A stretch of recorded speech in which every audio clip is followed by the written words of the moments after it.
Harlem, my first still would be the question regarding everything which happened to the Babchenko case. Yeah, there was a concern of the international community after. I knew you flew to Kyiv. So what happened next, and what is the conversation now with the whole case? Yes, I was about to meet with the authorities and to meet with colleagues and with the journalist associations about this very grave announcement of the death of a journalist. And of course, when I learned that it has been a stage operation for the purpose of a special investigation or operation, I reacted that I was relieved that Babchenko was alive and well, of course, but also that it is very important that in investigating on threats and attacks against journalists, the authorities provide transparent information and true information. Do you have it to this No, point? I still don't have all the information about this event. I hear the declaration by the authority, by Prosecutor General, but I think and I wish that more information will come in the future. I think it's necessary. And it's very important in the fight against impunity that we ensure that when there has been crimes against journalists like Pavel Sheremet, which we mentioned today in this conference, or Oleg Buzina, that there is all the necessary means which are put in place to ensure a proper investigation, to ensure that those who have been responsible for crimes, for attacks against journalists are identified, are brought to justice. And I think that regarding threats against journalists today, it's also important.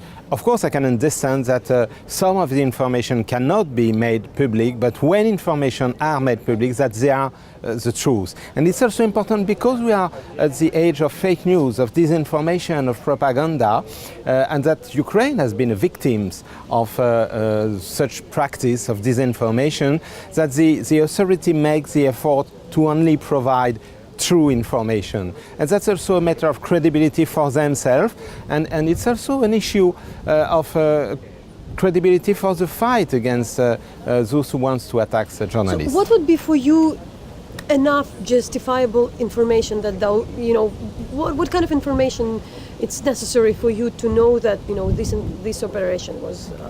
No, I say about the operations that I don't approve that kind of stage operation about the life of a journalist. I think that there should be no lie about the life or death of a journalist. What is now important is if the authorities have information about threats regarding Babchenko or other journalists. There was information about a list of targeted journalists, that this information are provided when the authorities think that it's possible, but that in the meantime there is no other kind of non-confirmed information which are put in circulation. And the question which care a lot of Ukrainians about Sushchenko, about Ukrainian journalists being really for a long-term sentence in Russia. What international community can really do? Because it looks like there is no way to influence that. What are your next steps? And even there is a criticism that the case of Vyshinsky here has a bigger international attention than that particular case. For me, the release of Roman Sushchenko is a high priority. I raised this issue many times in many international fora, in Vienna, of course, where we are based, but also during my visit in Ukraine. But I also raised it in Russia, in Moscow, when I met with the authority.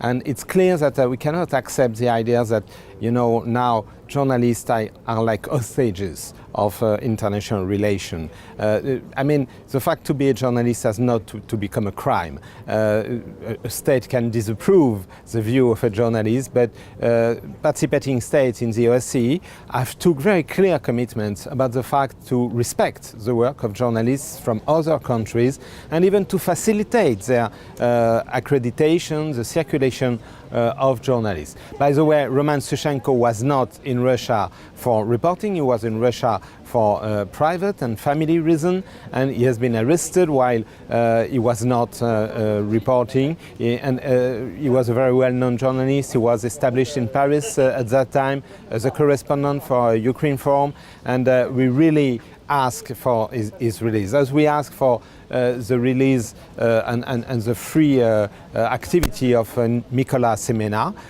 who is de facto under house arrest in Crimea and who is now sanctioned and forbidden to exercise his profession as journalist, and who cannot leave Crimea, and he wants to join Ukraine, so it's very important that he become free. We also will dedicate a special time in this conference to speak about Oleg Sentsov and to ask for his release. And in case of Vyshlinsky, the Ukrainian government provides some other evidence on, for instance, on his Russian cooperation, on his financial cooperation with Russia rather than journalists. What would say on this particular case? Well, Vyshlinsky was established here as a journalist working for Russian media since a long time. His opinion were known. He was not supporting the position of the government, and that was a public aspect of his activity. So I think that journalists has to be respected as journalists, and that we cannot use them again as a kind of pawns in a fight against the state to try, I don't know what. Is it to exchange? Is it to put a pressure? So I think that one of the strong commitments of the OSCE is to accept the fact that a journalist from another country or from your country working for foreign media can operate. Of course, there can be rules, there can be some limits fixed under the law, but in respect of international standards, but it cannot put at risk the freedom of the journalist. So I have asked for the release of Vyshlinsky, and I think that journalism should not be criminalized.